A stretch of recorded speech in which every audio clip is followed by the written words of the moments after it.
Look, you have during Sukkot, you have people coming from all over the world supporting Israel.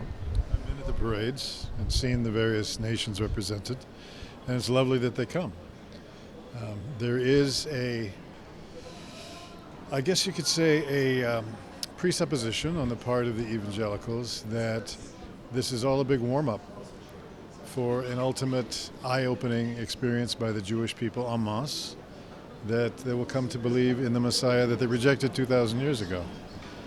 And so it's a problem because, as I met a Jewish believer this morning, and I said to her, When you say the Jewish believer, they believe in Judaism? well, no, Jewish believer is a term for a Jew that's Messianic. A believer in Jesus? Yes, that's correct. So they've hijacked the term believer, like, are you a believer? Well, you certainly believe, you just daven. Well, she asked me, are you a believer? And I said, not like you believe, but I'm definitely a believer. Like, do I believe in the Mashiach? And there's no question I do. Do I believe in the integrity and the authority of Hashem's Torah? Absolutely. There's no question about that. And the cardinal doctrines of Judaism, that's well articulated by the Rambam. That's the 13 Ikarim, as we call them, the fundamental principles, sure. But I'll just stay on this for a moment. Her connection to her faith is very subjective. In other words, she believes God talks to her, and that you hear about here. People say that the Lord spoke to me, the Lord showed me, the Lord impressed me, the Spirit did this, the Spirit did that, and then on the corollary of that is, the devil did this, the devil did that. There's kind of a strange duality that goes on here about that. He gets blamed for all the bad stuff, and God gets praised for all the good stuff. So my issue here, again, as we said before, isn't their support of Israel. It's their support of missionary activity in Israel by proxy. And that happens to the tune of many tens, even hundreds of millions of dollars. And so we know that by talking to people from Jews for Judaism and other groups that try to track this. It's very hard to track because it's not necessarily openly reported. But if you look at the 990, the IRS 990 forms of some of these different organizations that are mentioned here, you can get an idea where the money flow is. And it's a very substantial amount. I would say that the amount of money invested to reach Jewish people today for the gospel is number 2 in the missionary priority, economic priority. The first is just Christians reaching other Christians, like Protestants winning Catholics and whatever. But the Jewish outreach, Jewish evangelism, is enormous. It's a big priority because the New Testament prioritizes it. It was Paul who said, "To the Jew first, and also to the Greek." So the fact that there's this priority given in the New Testament is, if you're going to be a real New Testament believer, then you have to give priority to Jewish evangelism. To give priority to Jewish evangelism, you have to do things that make the Jews feel like you like them, love them. And so all of the support, and there are I've met some very, very sincere people who said, we're sorry about what happened, the pogroms, and they went through a whole list of things. Because I think you and I talked about this years ago in Los Angeles when we sat together. I was once interviewed by a Jerusalem Post reporter, and I was speaking as a spokesman for a Christian organization in Israel at the time. Didn't have a kippah.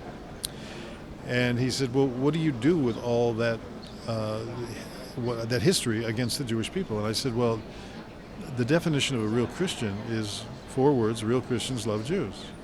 And he said, well, what about all the history prior to that? He said, I said 4 words: they weren't real Christians. And then he said something really fascinating to me, very disturbing. He said, you're saying a sign of a real Christian is love for Jews. I said, yeah, you got it. And you're saying that for all that history that the Jews weren't loved is because they weren't real Christians. Is that right? Yes. I said, you know what you just said? And what? He said, for most of Christian history, there have not been real Christians. Or that the people were not following pure Christianity is what you're saying. Well, but the idea of loving Jews was not part of the early doctrines of the church. Just the opposite. There was, and if you go and then look at the acrimony that was brought out, the vilification of Jews by Martin Luther, when he said they should all be thrown in their synagogues and burned, and they should be driven, just things that were ultimately precursors to the Nazi Holocaust. So we do have a difference. So how do I say this really simply? People like me and others who come from that other side to here have a responsibility to share with these people that there is a line, first of all, and we want them not to cross it. So if they really want to be our friends, stop trying to take us away from our heritage. Now they will say, no, the most Jewish thing you could do is believe in Jesus. No, it's not. Because he's a false Messiah. He didn't fulfill the Messianic prophecies. We know what those prophecies are, and he did not fulfill them. So you can play cut and paste with all the texts you want all day long to say this fulfills this fulfills this. But I came to Judaism because of the Hebrew language, because of the Hebrew Bible. So I read it. It's my second language. I teach it. So I know it very, very well. And so when I look at the text, I see a very different connection than they see. And what they see is through the lenses of a Christian hermeneutic or interpretation. And once they talk about Jews being blinded because of when we read Torah. No. Isaiah chapter 25 verse 7 says that the veil is on the eyes of the nations. And that's them. They don't see it, but they will see it. And when they do, it's going to be a great day. Because that's the time that Hashem yeh echad u'shmo echad. That Hashem will be one and his name will be one. The nations of the world will come to see that this is the real deal. And we will welcome them. And they will be surprised. And that's exactly what it says in Isaiah chapter 52, right before the famous 53 chapter that they all say is attributed to JC. It says that the kings of the nations will be astonished. They'll open their mouths in astonishment. So who's talking early on in Isaiah 53? It's not Isaiah. It's the kings of the nations saying, we didn't get it right. We thought this, and this, but it was really about the Jewish people suffering. So it's not that hard to figure out. Just read the text for itself without the bias. But they can't do that. And so they're taught, I was taught, I believed it. Here's the question. We asked this before, 5-6 years ago. Is it true because I believe it, or do I believe it because it's true? For me, it was true because I believed it. But when I began to investigate what the Hebrew Bible really says, I had a very massive paradigm shift, tectonic shift, whatever we're going to call it, and I see things very differently today. And I lived 25 years under this yarmulke, not specifically this one, but under a yarmulke because of my commitment to walk the Torah path. And so if anybody has questions about that, you're always welcome to contact me. But to be here at the NRB I have mixed feelings. It's partly visiting my old world, partly it's connecting with some people I knew before, and partly it's concern because I see how many of my Jewish brethren don't get to me it's not so subtle agenda. They don't see it. Either they choose not to see it, they simply don't see it, they don't want to talk about it, they don't think it's a big problem. But if you talk to an organization like Beinenu, for example, Shannon tells you the fact that 10, 15 years ago, there were maybe 15,000 Messianic Jews in Israel, and today that number's doubled.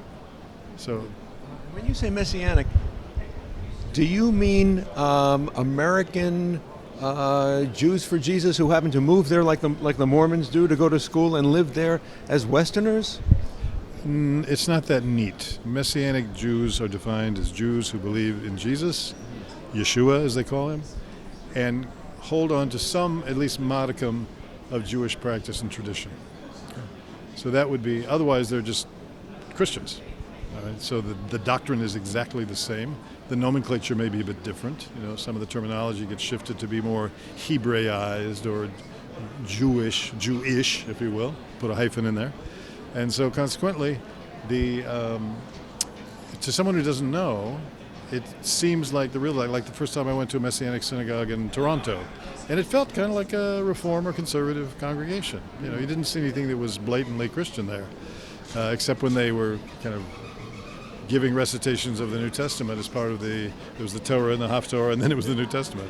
So that was interesting. And then the singing and the bands, the music, so forth. But there is this fascination, and I remember it, I had it, it's part of what drew me to where I am today, this fascination with the Hebrew roots movement, with the Hebrew language, with trying to decipher things, whether it's the codes or so many different aspects that Christians are investigating to get away from the Gentilized version of Christianity and back to something that they feel is more authentic and more New Testament-like. And so it's true that the New Testament was pretty much primarily a Jewish book written by Jewish people, as far as we know. We really don't know like the names of the Gospels. We don't know that Matthew really did that. Those names were given much, much later in the 2nd century. But the idea that there's a Jewish source here and Christians have a responsibility to connect to that source, respect that source, I think is important. We have a phrase in Hebrew that summarizes how I feel about all this. The phrase in Hebrew is kabdehu v'chashdehu. What does that mean? It means respect and suspect. So I respect their support for Israel. I suspect their missionizing agenda under the carpet, if you will, by proxy, by giving money to One for Israel and some of these other groups around here, Ma'oz and Chosen People Ministries, and these are people that are, and Jews for Jesus. They're actively missionizing on the streets of Israel. How pervasive is essentially Christianity among Israeli Jews today? Well, that's an impossible statistic to measure. It's impossible to measure that because no one has a metric for it. I can tell you that when I was in Israel 40 plus years ago, as a young believer and young missionary, we accounted for about 5,000 Jewish believers, as we called them, Messianic Jews. And today that number has gone up by sixfold. So if you compare that with the population also, it's fairly proportionate. I can tell you that there are several hundred, probably, congregations. Some of them meet in apartments and houses, and some of them are right out in the open, like the Narki Street Baptist Church that's been there for close to 100 years. And there are others in Tel Aviv, the Dugit Cafe and other places like that that are more blatant. And of course, what's interesting to me is that the majority of Messianic Jews in Israel, like the Israelis, not the expats, the Israelis, were Jews for nothing. They were chilonim. They were seculars, kibbutzniks, whatever. They grew up in the People's Republic of Tel Aviv. They didn't grow up in any kind of Torah environment. Once in a while, you're going to have somebody a rogue Satmar or some Hasid that broke away and got into this, because to come into that, you become a minor celebrity. The love bombing that you get is just delicious. It's so irresistible. Don't you know how important you are, how significant you are? That's I had that in my church in Los Angeles. We had 10,000 members at the time and probably 300 or 400 Jews there, and they all felt like, wow, we're really special.